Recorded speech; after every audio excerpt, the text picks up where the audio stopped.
Hi, this is Matt Kennedy. I'm reporting from the Hilton Hotel, which is right next door to the Anaheim Convention Center. I just attended. I just actually emerged from a meeting of the Prayer Book Liturgy and Music Committee that was held at 7:30 a.m. This is Friday morning. Very important meeting. They were discussing and adding their own comments and reflections to the hearing that was held yesterday, the afternoon hearing, where the public, the wider church, was given the opportunity to speak on the topic of same-sex blessings and same-sex marriages. The debate in the committee was very much like the debate that we heard on the floor, that we saw on the floor yesterday during the hearings.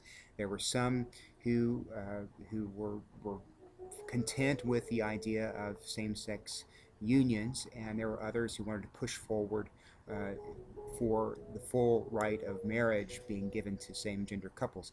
Now, that I think the sense of the room to me was that everyone recognized that ultimately there would need to be some kind of recognition on the part of the church that the same-gender couples are legitimate in the eyes of the church, and the church needs to be able to respond pastorally. That was the sense that I got from everybody.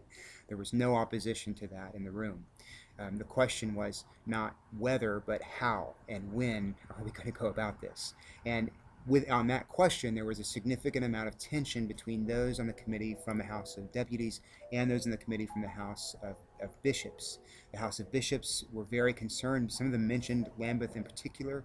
They were very concerned about the response and the reaction worldwide to what the church does here, whether or not the actions to move forward with actually creating rights or establishing a process to create rights will lead to further distance between the American church and the church around the world. The deputies saw that, and there was an interesting interchange in which one deputy responded to a bishop by saying, "Well, are we going to act out of conviction, or are we going to act out of fear?"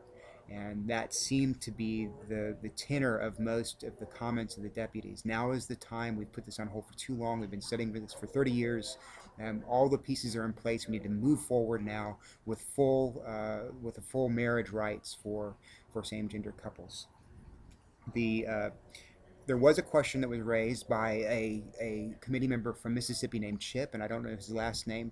Very good question. He was wondering about the effect that creating these relationships would have on the interplay between the law and the church, between civil law and church law.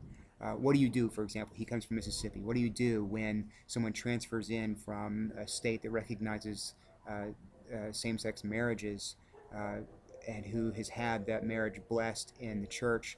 What do you do when that person and his or her partner moves into Mississippi, where not only is there no such recognition on the part of the state, but they say that they won't even recognize marriages or unions that have been solemnized or recognized in other states? How does the church deal with those questions? What happens if a married couple or a couple that has been joined in some way and Mississippi decides to divorce? What do you do if the state doesn't even recognize the relationship at all? These are the questions that this delegate brought up, or that this committee member brought up, and it put the committee in a bind, because everyone recognized the legitimacy of these questions, and they recognized that, say, they had to be addressed in at least in some way, especially if you move forward canonically. At the end of the day, what was decided is that the committee would break into two subcommittees, one dealing with the canonical resolutions, the resolutions that had to do with canonical change, and the other committee having to do with the resolutions that had to do with same-sex blessings and same-sex marriage. Those two committees were unanimously voted to meet in an executive session, so we won't be able to report on what happens. However, there will be a public hearing tomorrow morning, 7:30 a.m. Again, it's public. Everyone's invited to come and to speak to the various issues. And they will also address any resolutions that may have been added yesterday at 5 p.m., which was the deadline. That's about all I have to report.